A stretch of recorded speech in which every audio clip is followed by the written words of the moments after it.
നിങ്ങളുടെ സ്വന്തം മിസ്സാണ്. മക്കളെ എക്സാം ഒക്കെ അടുത്തെത്തിയിരിക്കുകയാണല്ലേ.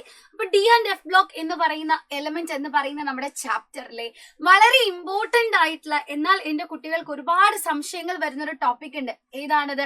നമ്മുടെ വളരെ ഇമ്പോർട്ടന്റ് ആയിട്ടുള്ള 2 കോമ്പൗണ്ടുകളുടെ പ്രിപ്പറേഷൻസും അവരുടെ ഓക്സിഡൈസിങ് റിയാക്ഷൻസും ഒക്കെ അല്ലെ.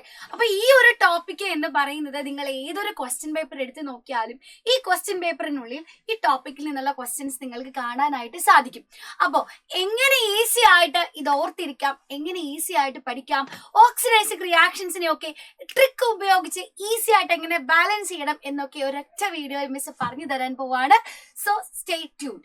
അപ്പൊ ആദ്യം തന്നെ നമുക്ക് പൊട്ടാസ്യം ഡൈക്രോമേറ്റിനെ പറ്റി പഠിക്കാം അല്ലെ. അപ്പൊ പൊട്ടാസ്യം ഡൈക്രോമേറ്റ് എന്ന് പറഞ്ഞു കഴിഞ്ഞാൽ ആദ്യം തന്നെ എന്റെ കുട്ടികൾ ഓർത്തിരിക്കേണ്ടത് ഇവന്റെ ഫോർമുലയാണ്. പൊട്ടാസ്യം ഡൈക്രോമേറ്റ് എന്ന് പറഞ്ഞു കഴിഞ്ഞാൽ K2Cr2O7 ഇതാണ് ഇവന്റെ ഫോർമുല, കെമിക്കൽ ഫോർമുല എന്ന് പറയുന്നത്. ഇനി പൊട്ടാസ്യം ഡൈക്രോമേറ്റിനെ നമ്മൾ പ്രിപ്പയർ ചെയ്യുന്നത് മക്കളെ FeCr2O4 അഥവാ ക്രോമൈറ്റ് ഓറിൽ നിന്നാണ്. ഓക്കെ അല്ലെ. ഈ ക്രോമൈറ്റ് ഓറിൽ നിന്നാണ് പൊട്ടാസ്യം ഡൈക്രോമേറ്റ് ആക്കി നമ്മൾ മാറ്റുന്നത്. അപ്പൊ ക്രോമൈറ്റ് ഓറിനെ എങ്ങനെ പൊട്ടാസ്യം ഡൈക്രോമേറ്റ് ആക്കും? അതിനു വേണ്ടി നമ്മൾ ആദ്യം തന്നെ ഒന്നാമത്തെ സ്റ്റെപ്പിൽ ചെയ്യുന്ന കാര്യം എന്താണെന്ന് എന്റെ മക്കൾക്കറിയോ? ഒന്നാമത്തെ സ്റ്റെപ്പില് നമ്മൾ ക്രോമൈറ്റ് ഓറിനെ എടുക്കുന്നു. ഓക്കെ, ക്രോമൈറ്റ് ഓറിനെ എടുക്കുന്നു. എന്നിട്ട് ഇവനെ നമ്മൾ സോഡിയം കാർബണേറ്റുമായിട്ടോ അല്ലെങ്കിൽ പൊട്ടാസ്യം കാർബണേറ്റുമായിട്ടോ ഫ്യൂസ് ചെയ്യുന്നു. ഓക്കെ, അപ്പൊ ക്രോമൈറ്റ് ഓറിനെ എടുത്ത് ഫ്യൂസ്ഡ് വിത്ത് ഇവിടെ നമുക്ക് എന്ത് ചെയ്യാം? ഡയറക്റ്റ് ആയിട്ട് Na2CO3 എന്ന് തന്നെ മിസ് കൊടുക്കും, സോഡിയം കാർബണേറ്റ് എന്ന് തന്നെ കൊടുക്കാം. അപ്പൊ ഈ റിയാക്ഷൻ വെറുതെ ഒന്നും നടക്കില്ല കേട്ടോ. ഈ റിയാക്ഷൻ നടക്കണമെങ്കിൽ ഇവിടെ ഒരാൾ കൂടെ വേണം, അതായത് എയർ വേണം. അപ്പോ ഫ്രീ ആക്സസ് ഓഫ് എയറിൽ, അതായത് എയറിന്റെ പ്രസൻസിൽ കുറെ എയർ അങ്ങോട്ട് കൊടുത്തോ, നമുക്ക് ചെലവുള്ള കാര്യമൊന്നും അല്ലല്ലോ. സോ മക്കളെ, ക്രോമൈറ്റ് ഓറിനെ നമ്മൾ എന്ത് ചെയ്യാം? സോഡിയം കാർബണേറ്റ് ആയിട്ട് ഫ്യൂസ് ചെയ്യുകയാണ് in the free access of air. അങ്ങനെ ഫ്യൂസ് ചെയ്ത് കഴിഞ്ഞാൽ നമുക്ക് കിട്ടുന്ന ഒന്നാമത്തെ ആളാണ് സോഡിയം ക്രോമേറ്റ്. ആരെ കിട്ടി? സോഡിയം ക്രോമേറ്റിനെ കിട്ടി. ഈ സോഡിയം ക്രോമേറ്റ് എന്ന് പറഞ്ഞാൽ ഇവന്റെ ഫോർമുല എന്താന്ന് എന്റെ കുട്ടികൾക്കറിയോ? Na2Cr O4 ആണ് ഇവന്റെ ഫോർമുല എന്ന് പറയുന്നത്. ഓക്കെ, അപ്പൊ Na2Cr O4 എന്ന് പറഞ്ഞ സോഡിയം ക്രോമേറ്റിനെ നമുക്ക് കിട്ടി. ഈ സോഡിയം ക്രോമേറ്റിന്റെ കളർ എന്റെ കുട്ടികൾ ഓർത്തിരിക്കേണ്ടതുണ്ട്. സോഡിയം ക്രോമേറ്റ് എന്ന് പറഞ്ഞാൽ നല്ല ഭംഗിയുള്ള യെല്ലോ ക്രിസ്റ്റൽസ് ആണ് കേട്ടോ, യെല്ലോ ക്രിസ്റ്റൽസ് ആണ്. അപ്പൊ സോഡിയം ക്രോമേറ്റ് ആണോ നമുക്ക് വേണ്ടത്? അല്ല, നമുക്ക് വേണ്ടത് സോഡിയം ക്രോമേറ്റ് അല്ല, പകരം സോഡിയം ഡൈക്രോമേറ്റ് ആണ് അല്ലെ. സോഡിയം ഡൈക്രോമേറ്റ് ആയാലേ പൊട്ടാസ്യം ഡൈക്രോമേറ്റ് ആക്കാൻ പറ്റൂ. സോ നമ്മൾ രണ്ടാമത്തെ സ്റ്റെപ്പിൽ ചെയ്യാൻ പോകുന്നത്, ഇപ്പൊ നമ്മുടെ കയ്യിൽ ആരാ ഉള്ളത്? സോഡിയം ക്രോമേറ്റ് ഉണ്ട് അല്ലെ മക്കളെ. ഈ സോഡിയം ക്രോമേറ്റിനെ സിമ്പിൾ ആയിട്ട് ആദ്യം ഞാനൊന്ന് ഫിൽറ്റർ ചെയ്യും. എനിക്കൊന്ന് അരിച്ചെടുക്കാം. ഞാനൊന്ന് ഫിൽറ്റർ ചെയ്യും. ആദ്യം ഫിൽറ്റർ ചെയ്യും. ഫിൽറ്റർ ചെയ്തതിന് ശേഷം സൾഫ്യൂരിക് ആസിഡുമായിട്ട് ട്രീറ്റ് ചെയ്യും. അപ്പൊ ആസിഡുമായിട്ട് ട്രീറ്റ് ചെയ്യുന്നു എന്ന് പറഞ്ഞു കഴിഞ്ഞാൽ നമുക്ക് പറയാം അസിഡിഫൈഡ് വിത്ത് സൾഫ്യൂരിക് ആസിഡ് എന്ന് പറയാം അല്ലെ. ആസിഡുമായിട്ട് ട്രീറ്റ് ചെയ്തു, അതാണ് അസിഡിഫൈഡ്. ആസിഡ് ഒഴിച്ചു, ആസിഡിഫൈഡ് വിത്ത് സൾഫ്യൂരിക് ആസിഡ്. അപ്പൊ നമ്മൾ എന്താ ചെയ്തത്? സോഡിയം ക്രോമേറ്റിനെ ഫിൽട്ടർ ചെയ്തു, അസിഡിഫൈഡ് വിത്ത് സൾഫ്യൂരിക് ആസിഡ്. അങ്ങനെ സൾഫ്യൂരിക് ആസിഡുമായിട്ട് ട്രീറ്റ് ചെയ്ത് കഴിഞ്ഞാൽ നമുക്ക് കിട്ടുന്ന ആളാണ് സോഡിയം ഡൈക്രോമേറ്റ്. കിട്ടിയോ? അപ്പൊ മക്കളെ, സോഡിയം ഡൈക്രോമേറ്റ് എന്ന് പറഞ്ഞാൽ ആരാണ്? അവന്റെ ഫോർമുല Na2Cr2O7 ആണ്. ഈ സോഡിയം ഡൈക്രോമേറ്റ് എന്ന് പറയുന്ന ആള് ഓറഞ്ച് ക്രിസ്റ്റൽസ് ആണ് കേട്ടോ, ഓറഞ്ച് ക്രിസ്റ്റൽസ് ആണ്. അപ്പൊ കളർ കൃത്യമായിട്ട് എന്റെ മക്കൾ ഓർത്തിരിക്കണം. സോഡിയം ക്രോമേറ്റ് എന്ന് പറഞ്ഞാൽ യെല്ലോ കളർ ആണ്, സോഡിയം ഡൈക്രോമേറ്റ് എന്ന് പറഞ്ഞാൽ യെല്ലോ കളർ ആണ്. ഇവിടെ വെച്ച് നമുക്ക് നിർത്താൻ പറ്റുമോ? ഈ 2 സ്റ്റെപ്പ് എനിക്ക് സോഡിയം ഡൈക്രോമേറ്റ് മതി അങ്ങനെയാണോ? അല്ല, നമുക്ക് സോഡിയം ഡൈക്രോമേറ്റിൽ നിന്നും പൊട്ടാസ്യം ഡൈക്രോമേറ്റ് ആക്കാം. അപ്പൊ സോഡിയത്തെ എടുത്ത് മാറ്റി പൊട്ടാസ്യത്തെ കൊണ്ടുവരണം. പൊട്ടാസ്യത്തെ കൊടുക്കാൻ സാധിക്കുന്ന കോമ്പൗണ്ടുകൾ എടുക്കണം. പൊട്ടാസ്യം ക്ലോറൈഡ് എടുക്കാം അല്ലെ. അപ്പൊ മൂന്നാമത്തെ സ്റ്റെപ്പിൽ നമ്മൾ ചെയ്യാൻ പോകുന്നത് മക്കളെ, ഈ സോഡിയം ഡൈക്രോമേറ്റിനെ സോഡിയം ഡൈക്രോമേറ്റിനെ ദാ പിടിച്ചോ പൊട്ടാസ്യത്തെ കൊടുക്കാൻ പറ്റുന്ന പൊട്ടാസ്യം ക്ലോറൈഡുമായിട്ട് നമ്മൾ ട്രീറ്റ് ചെയ്യിക്കും. കിട്ടിയോ മക്കളെ? അങ്ങനെ പൊട്ടാസ്യം ക്ലോറൈഡുമായിട്ട് ട്രീറ്റ് ചെയ്യിച്ചു കഴിഞ്ഞാൽ എന്റെ കയ്യിലേക്ക് കിട്ടുന്ന ആളാണ് നല്ല തക്കട് മുണ്ടനായിട്ടുള്ള ആരാ മക്കളെ? K2Cr2O7 അഥവാ നമ്മുടെ പൊട്ടാസ്യം ഡൈക്രോമേറ്റ്. അപ്പോ നമ്മുടെ പൊട്ടാസ്യം ഡൈക്രോമേറ്റിന് നല്ല ഭംഗിയുള്ള ഓറഞ്ച് കളറാണ് കേട്ടോ. കൃത്യമായിട്ട് ഓർത്തിരിക്കുക. ക്രോമേറ്റ് അയൺ എന്ന് പറയുന്നത് യെല്ലോ കളറും ഡൈക്രോമേറ്റ് അയണിന് ഓറഞ്ച് കളറുമാണ്. സിമ്പിൾ. ശരി, അപ്പൊ ഞാൻ ആദ്യം എന്തിനാണ് നിങ്ങൾക്ക് വേർഡ് ബൈ വേർഡ് ഇക്വേഷൻ പറഞ്ഞു തന്നെന്നറിയോ? കാരണം പബ്ലിക് എക്സാമിന് ക്വസ്റ്റ്യൻ ചോദിക്കുമ്പോൾ അല്ലെങ്കിൽ ഓണം എക്സാമിന് ചോദിക്കുമ്പോൾ നിങ്ങൾ ഇൻ കേസ് ഇതിന് ഇക്വേഷൻസ് മറന്നുപോയാലും ഇങ്ങനെ വേർഡ്സിൽ എഴുതിയാൽ പകുതി മാർക്ക് നിങ്ങൾക്ക് സ്കോർ ചെയ്യാൻ സാധിക്കും അല്ലെ? അപ്പൊ അതിനു വേണ്ടിയിട്ടാണ് ആദ്യം എന്റെ കുട്ടികൾ എന്താണ് നടക്കുന്നത് എന്ന് പഠിക്കുക. അതിനുശേഷം നിങ്ങൾ ഇക്വേഷൻസിലേക്ക് പോവുക. അപ്പൊ നമ്മൾ കണ്ടു കഴിഞ്ഞു എങ്ങനെ നമുക്ക് ക്രോമൈറ്റോറിൽ നിന്നും പൊട്ടാസ്യം ഡൈക്രോമേറ്റിനെ പ്രിപ്പയർ ചെയ്യാം അല്ലെ? ഇനി നമുക്ക് ഇതിന്റെ ഇക്വേഷനിലേക്ക് പോവാം. ഒന്നാമത്തെ സ്റ്റെപ്പില് ഞാൻ കുറച്ച് ക്രോമൈറ്റോറിനെ എടുത്തു. FeCr2O4 എടുത്തു. ഈ ക്രോമൈറ്റോറിനെ ഞാൻ എന്തായിരുന്നു ചെയ്തത് ഓർമ്മയുണ്ടോ? ക്രോമൈറ്റോറിനെ സോഡിയം കാർബണേറ്റ് ആയിട്ട് ഫ്യൂസ് ചെയ്യിച്ചു അല്ലെ? Na2CO3 ആയിട്ട് ഫ്യൂസ് ചെയ്യിക്കാണ് in the free access of air. അപ്പൊ ഓക്സിജന്റെ പ്രസൻസ് കൂടി ഉണ്ട്. ഓക്കെ, അപ്പൊ നമുക്ക് കിട്ടിയ ആളായിരുന്നു Na2Cr4 എന്ന് പറയുന്ന സോഡിയം ക്രോമേറ്റ് കിട്ടി. ഒപ്പം ഇനി നമ്മുടെ അയൺ ഉണ്ടല്ലേ, ക്രോമൈറ്റോറിലുള്ള അയൺ, ഈ അയണും ഓക്സിജനുമായിട്ട് കമ്പൈൻ ചെയ്ത് Fe2O3 എന്ന് പറഞ്ഞ ഫെറിക് ഓക്സൈഡ് ആയിട്ട് മാറുന്നു. ഇവിടെ ഒരു കാർബൺ ഉണ്ട്. ഈ കാർബണും ഓക്സിജനായിട്ട് കമ്പൈൻ ചെയ്തിട്ട് കാർബൺ ഡൈ ഓക്സൈഡ് ആയിട്ട് മാറുന്നു. അപ്പൊ ഇതാണ് ഇവിടെ നടക്കുന്ന റിയാക്ഷൻ എന്ന് പറയുന്നത്. ഇനി ഇക്വേഷൻ ബാലൻസ് ചെയ്തില്ല എങ്കിലും എന്റെ കുട്ടികൾക്ക് മാർക്ക് പോകില്ല. റിഡോക്സ് റിയാക്ഷൻസ് ബാലൻസ് ചെയ്യണം. ഇത് ഇനി അഥവാ നിങ്ങൾ ബാലൻസ് ചെയ്തില്ല എങ്കിലും നിങ്ങളുടെ മാർക്ക് നഷ്ടപ്പെട്ടു പോയില്ല. അതോർത്ത് പേടിക്കേണ്ടതില്ല. രണ്ടാമത്തെ സ്റ്റെപ്പില് നമ്മൾ ആരെ എടുത്തത്? സോഡിയം ക്രോമേറ്റിനെ എടുത്തു അല്ലെ? Na2Cr4 എടുത്തു. ഈ സോഡിയം ക്രോമേറ്റ് എടുത്തിട്ട് ഞാൻ അസിഡിഫൈ ചെയ്യാണ്. അതായത് H+ അയോണിന്റെ പ്രസൻസിൽ ട്രീറ്റ് ചെയ്യിക്കുന്നു അല്ലെ? അസിഡിഫൈ ചെയ്യുന്ന എന്തിനാ? H+ കിട്ടാൻ. അപ്പോ അങ്ങനെ ട്രീറ്റ് ചെയ്യിച്ച് കഴിയുമ്പോൾ ഞാനിവിടെ 2 സോഡിയം ക്രോമേറ്റ് എടുത്തു. അതിൽ ഒരു സോഡിയം ക്രോമേറ്റ് നേരെ എന്ത് ചെയ്യുന്നറിയോ? സോഡിയം ഡൈക്രോമേറ്റ് Na2Cr2O7 എന്ന് പറയുന്ന സോഡിയം ഡൈക്രോമേറ്റ് ആയിട്ട് മാറി. മിച്ചമുള്ള 2 സോഡിയം ഉണ്ട്. ഇത് 2 സോഡിയം അയോൺസ് ആയിട്ട് അവിടെ റിലീസ് ചെയ്യപ്പെടും. ഇനി ഇവിടെ നോക്കിക്കേ, ഇവിടെ 8 ഓക്സിജൻ ഉണ്ട്. റൈറ്റ് സൈഡിൽ 7 ഓക്സിജനേ ഉള്ളൂ. അപ്പൊ ഞാൻ ഒരു വാട്ടർ മോളിക്യൂൾസിനെ കൂടെ ഇവിടെ ആഡ് ചെയ്ത് കൊടുത്തു. ഒരു വാട്ടറിനെ ആഡ് ചെയ്തപ്പോ 2 ഹൈഡ്രജൻ എക്സ്ട്രാ വന്നു. ഇത് ബാലൻസ് ചെയ്യാൻ ഇവിടെ 2H+ ആഡ് ചെയ്തു. സിമ്പിൾ ആയിട്ട് കഴിഞ്ഞു. അപ്പൊ സെക്കൻഡ് സ്റ്റെപ്പിൽ സോഡിയം ഡൈക്രോമേറ്റിന് കിട്ടി. ഇനി തേർഡ് സ്റ്റെപ്പാണ് നമ്മുടെ മക്കളെ. തേർഡ് സ്റ്റെപ്പില് നമ്മൾ Na2Cr2O7 എന്ന് പറയുന്ന സോഡിയം ഡൈക്രോമേറ്റിനെ എടുക്കുന്നു. 2 പൊട്ടാസ്യം ക്ലോറൈഡുമായിട്ട് ട്രീറ്റ് ചെയ്യിക്കുന്നു. അപ്പൊ എന്താ? സോഡിയത്തെ മാറ്റി അവിടെ പൊട്ടാസ്യം കയറിയിരിക്കും.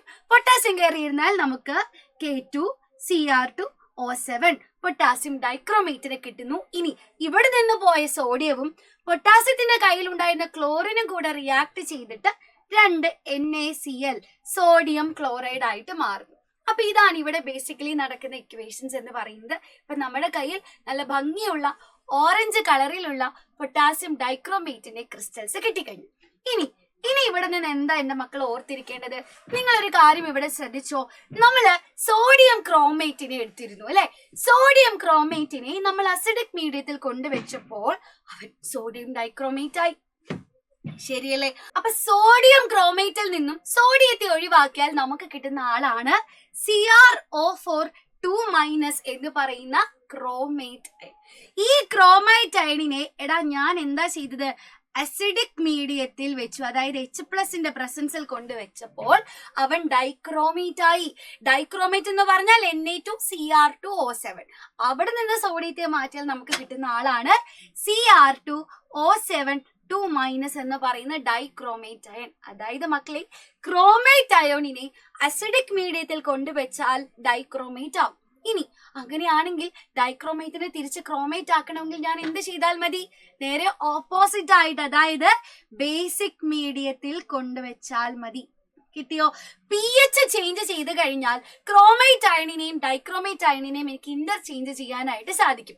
ക്രോമേറ്റിനെ അസിഡിക് മീഡിയത്തിൽ വെച്ചാൽ ഡൈക്രോമേറ്റ് ആവും. ഡൈക്രോമേറ്റിനെ ബേസിക് മീഡിയത്തിൽ കൊണ്ടുവച്ചാൽ തിരിച്ച് അസിഡിക് ആയിട്ട് മാറുന്നതായിട്ട് നമുക്ക് കാണാനായിട്ട് സാധിക്കും. ഇനി എന്റെ കുട്ടികൾ ഓർത്തിരിക്കേണ്ടത് ഈ രണ്ട് അയോൺസ് തമ്മിലുള്ള ഡിഫറൻസസ് ആണ്. അതിന്റെ സ്ട്രക്ചർ ഇൻക്ലൂഡിങ് നമുക്ക് പഠിക്കണം. നമുക്കൊന്ന് നോക്കിയാലോ. അപ്പൊ ആദ്യം തന്നെ മിസ് ഇതാ ഇവിടെ CrO4 2- ഇതാരായിരുന്നു? നമ്മുടെ സ്വന്തം ക്രോമേറ്റ് അയൺ ആയിരുന്നു അല്ലെ? ക്രോമേറ്റ് അയൺ ആണ്. ഇനി Cr2O7 2- എന്ന് പറഞ്ഞാൽ നമ്മുടെ ഡൈക്രോമേറ്റ് അയൺ ആണ്. രണ്ടു പേരെയും ഇവിടെ എടുത്തു വെച്ചിട്ടുണ്ട്. ഓക്കെ മക്കളെ, CrO4 2- Cr2O7 2- രണ്ട് കേസിലും ക്രോമിയം എന്ന് പറയുന്ന ആള് +6 ഓക്സിഡേഷൻ സ്റ്റേറ്റിലാണ്. രണ്ട് സ്റ്റേറ്റ്. അപ്പൊ ക്രോമിയത്തിന്റെ പുറത്ത് ആകെ D സബ് ഷെല്ലിൽ 5 S-ൽ 1 അങ്ങനെ 6 അൺപെയ്ഡ് ഇലക്ട്രോൺസ് ഉണ്ടായിരുന്നു. ഈ 6 അൺപെയ്ഡ് ഇലക്ട്രോൺസിനെയും ക്രോമിയം വിട്ടുകൊടുത്തിട്ട് നോബൽ ഗ്യാസ് കോൺഫിഗറേഷനിൽ നിൽക്കുകയാണ്.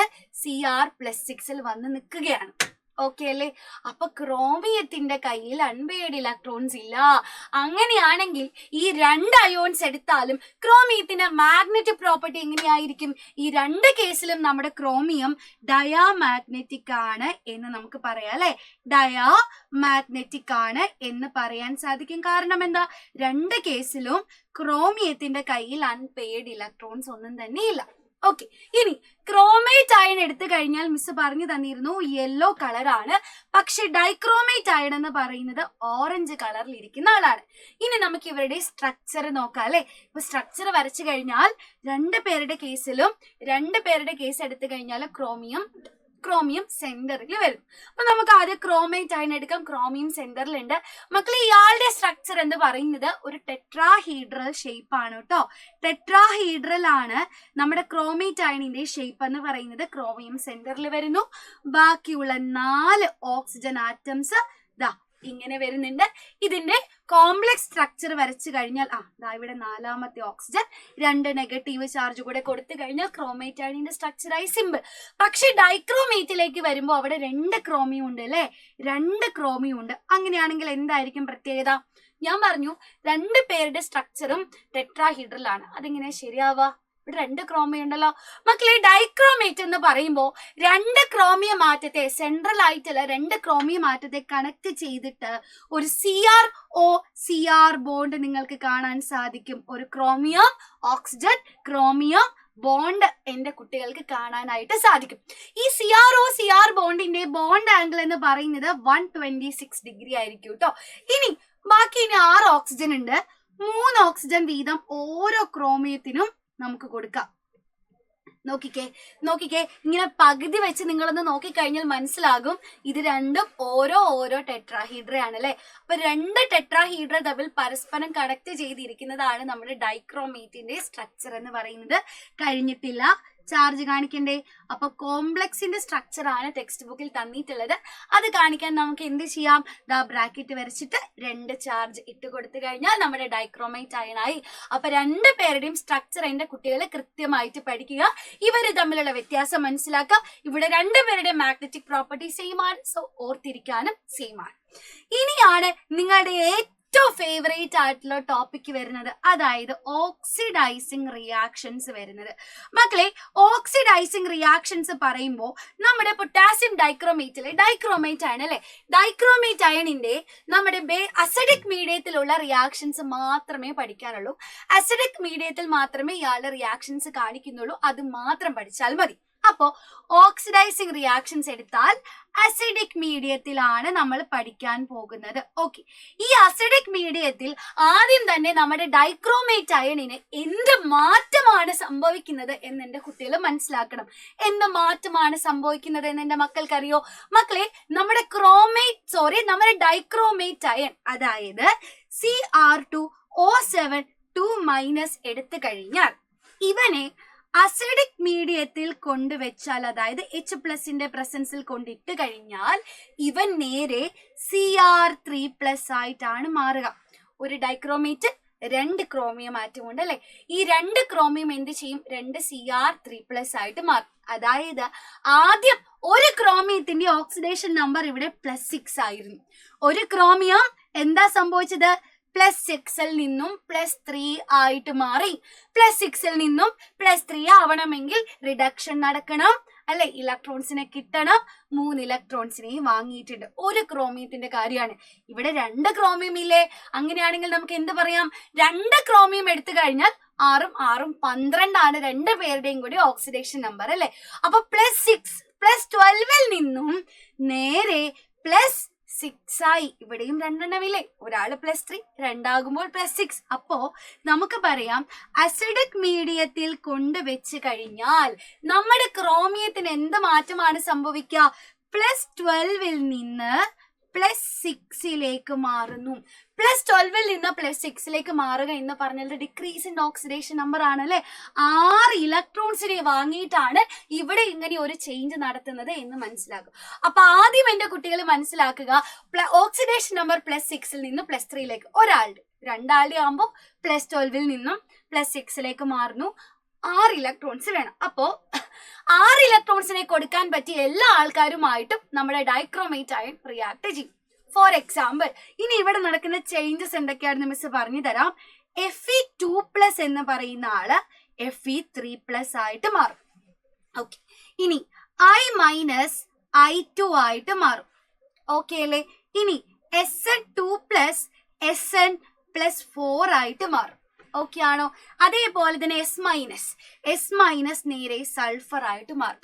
ഇതേപോലെയുള്ള reactions A, B, C, D, ഈ 4 റിയാക്ഷൻസ് ആണ് അസിഡിക് മീഡിയത്തിൽ നടക്കുന്നത്.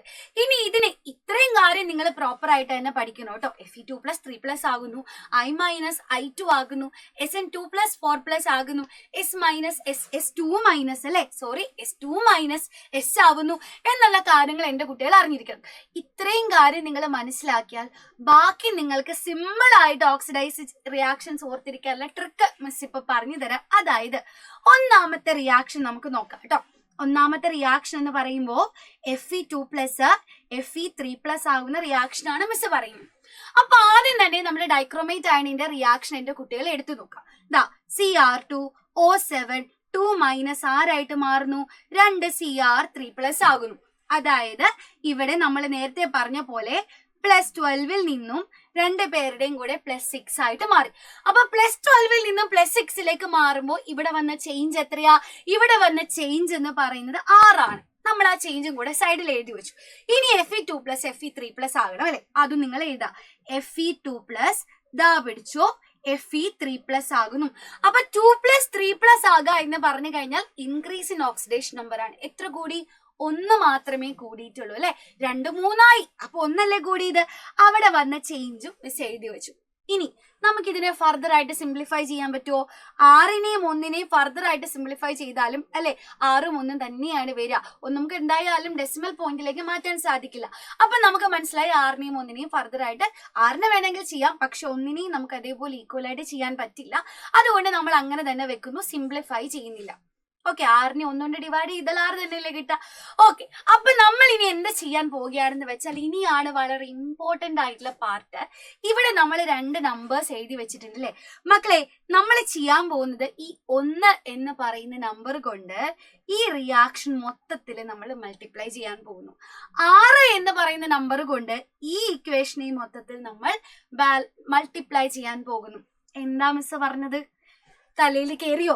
അതായത് 1 കൊണ്ട് നമ്മൾ ഇതാ Cr2O7 2- Cr3+നെയും മൾട്ടിപ്ലൈ ചെയ്യും.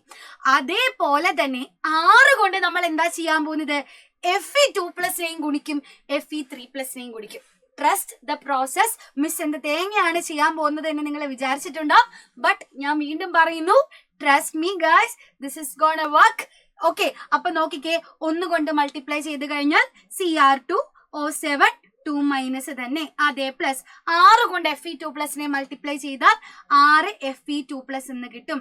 ഇറ്റ് ഗീവ്സ്, ഇനി നോക്കിക്കേ, 1 കൊണ്ട് 2 Cr3+നെ മൾട്ടിപ്ലൈ ചെയ്താൽ 2 Cr3+ തന്നെയാണ് വരിക അല്ലെ? ഇനി 6 കൊണ്ട് Fe3+നെ മൾട്ടിപ്ലൈ ചെയ്താൽ 6 Fe3+ എന്ന് കിട്ടും. ഓക്കെ അല്ലേ? ഇനി നമ്മൾ ചെയ്യേണ്ടത് ഓക്സിജനെ ബാലൻസ് ചെയ്യണം. എങ്ങനെ ബാലൻസ് ചെയ്യും? ലെഫ്റ്റ് സൈഡിൽ 7 ഓക്സിജൻ ആറ്റംസ് ഉണ്ട്. അസിഡിക് മീഡിയത്തിലാണ് ഓക്സിജനെ ബാലൻസ് ചെയ്യണമെങ്കിൽ നമ്മൾ വാട്ടർ മോളിക്യൂൾസിനെയാണ് ആഡ് ചെയ്യുക അല്ലെ. അപ്പൊ നോക്കിക്കേ, ഇവിടെ 7 എണ്ണം ഉണ്ട്, ഇവിടെ ഒന്നും തന്നെ ഇല്ല. സോ ഞാൻ എന്ത് ചെയ്യണം? ഞാൻ എന്റെ റൈറ്റ് സൈഡിലും 7 വാട്ടർ മോളിക്യൂൾസിനെ ആഡ് ചെയ്ത് കൊടുക്കും. അപ്പൊ 7 വാട്ടർ മോളിക്യൂൾസിനെ ആഡ് ചെയ്തപ്പോ അവിടെ 14 ഹൈഡ്രജൻ എക്സ്ട്രാ വന്നു. ലെഫ്റ്റ് സൈഡിലാണെങ്കിൽ ഹൈഡ്രജൻ ഇല്ല. അപ്പൊ ഹൈഡ്രജനെ ബാലൻസ് ചെയ്യണമെങ്കിൽ എന്താ മിസ് ചെയ്യേണ്ടത്? അസിഡിക് മീഡിയം ആയതുകൊണ്ട് മിസ് എന്ത് ചെയ്യണം? 14 H+ ആഡ് ചെയ്ത് കൊടുക്കണം. ഇനി നിങ്ങൾ എന്ത് ചെയ്യാ? ടെക്സ്റ്റ് ബുക്കിൽ ഇത് തന്നെയാണോ ബാലൻസ്ഡ് ഇക്വേഷൻ ഒന്ന് വേണമെങ്കിൽ നോക്കിക്കോ. എത്ര ഈസി ആയിട്ട് നമ്മൾ ഇതിനെ ബാലൻസ് ചെയ്തു. സംശയം ഉണ്ടെങ്കിൽ നോക്കിക്കോ.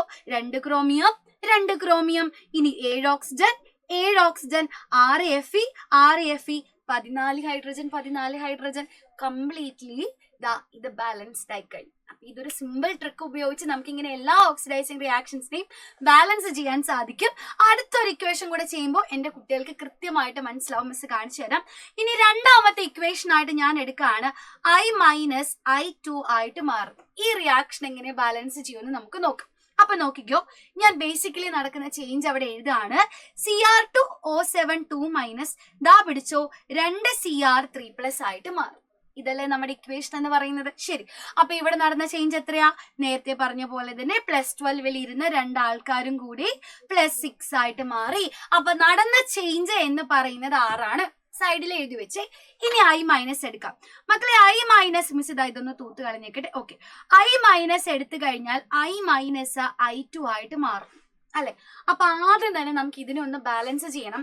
റൈറ്റ് സൈഡിൽ 2 അയഡിൻ ഉണ്ട്, ലെഫ്റ്റ് സൈഡിൽ 1 അയഡിനേ ഉള്ളൂ. അത് മതിയോ? പോരാ, ലെഫ്റ്റ് സൈഡിലും 2 അയഡിൻ വരണം. സോ ഞാൻ ഇവിടെ ഒരു 2 ഇട്ട് കൊടുത്തു. അപ്പൊ 2 I- I2 ആയിട്ട് മാറും. അപ്പൊ 2 I- എന്ന് പറഞ്ഞാൽ അവന്റെ കയ്യിൽ ഒരു എക്സ്ട്രാ ഇലക്ട്രോൺ ഉണ്ട്. ഈ ഒരു എക്സ്ട്രാ ഇലക്ട്രോണിനെ വിട്ട് കൊടുത്തിട്ടാണ് I2 ആയിട്ട് മാറിയിട്ടുള്ളത്. ശരിയല്ലേ? അപ്പൊ I- I2 ആയി. ശരിയല്ലേ? 2 I- I2 ആയി. So basically 2 ഇലക്ട്രോൺസിനെ വിട്ടുകൊടുത്തിട്ടുണ്ട്. അപ്പൊ ഇവിടെ നടന്ന ചേഞ്ച് എന്ന് പറയുന്നത് 2 ആണ്. ഇത് നോക്കിക്കേ, 6നെയും 2നെയും നമുക്ക് ഡിവൈഡ് ചെയ്തൂടെ? ഡിവൈഡ് ചെയ്യാം അല്ലെ. 6നെ 2 കൊണ്ട് ഡിവൈഡ് ചെയ്താൽ 3 കിട്ടും. ഇവിടെ 1 വരും. ശരിയല്ലേ? നമുക്ക് വെട്ടി ചെറുതാക്കാൻ സാധിക്കും. ഇതാണ് മിസ് നേരത്തെ പറഞ്ഞത്. വെട്ടി ചെറുതാക്കാൻ സാധിക്കുന്നവരാണെങ്കിൽ തീർച്ചയായിട്ടും നിങ്ങൾ വെട്ടി ചെറുതാക്കുക.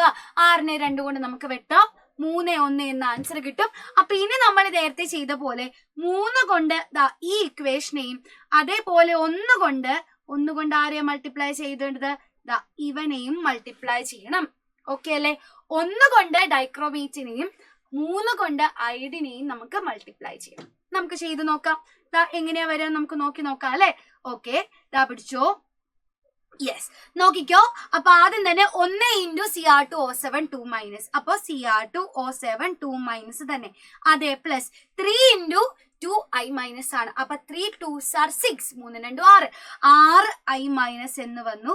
ഇറ്റ് ഗീവ്സ് എങ്ങനെയാ മക്കളെ? 1 × 2 Cr3+. അപ്പൊ നമുക്ക് വീണ്ടും 2 Cr3+ എന്ന് വരുന്നു. അതേ പ്ലസ് നോക്കിക്കേ മക്കളെ, 3 × I2, 3 × 1 I2, 3 I2 എന്ന് കിട്ടും. ഓക്കെ അല്ലെ? ഇനി നമുക്ക് ഓക്സിജനെ ബാലൻസ് ചെയ്യാം. ലെഫ്റ്റ് സൈഡിൽ 7 ഓക്സിജൻ ഉണ്ട്, റൈറ്റ് സൈഡിൽ ഇല്ല. അപ്പൊ ഞാൻ 7 വാട്ടറിനെ ആഡ് ചെയ്തു. അപ്പൊ 14 ഹൈഡ്രജൻ എക്സ്ട്രാ വന്നു. അസിഡിക് മീഡിയം ആയതുകൊണ്ട് ഹൈഡ്രജനെ ബാലൻസ് ചെയ്യാൻ വീണ്ടും ഞാൻ 14 H+ ആഡ് ചെയ്യും. ബാലൻസിങ് കഴിഞ്ഞു.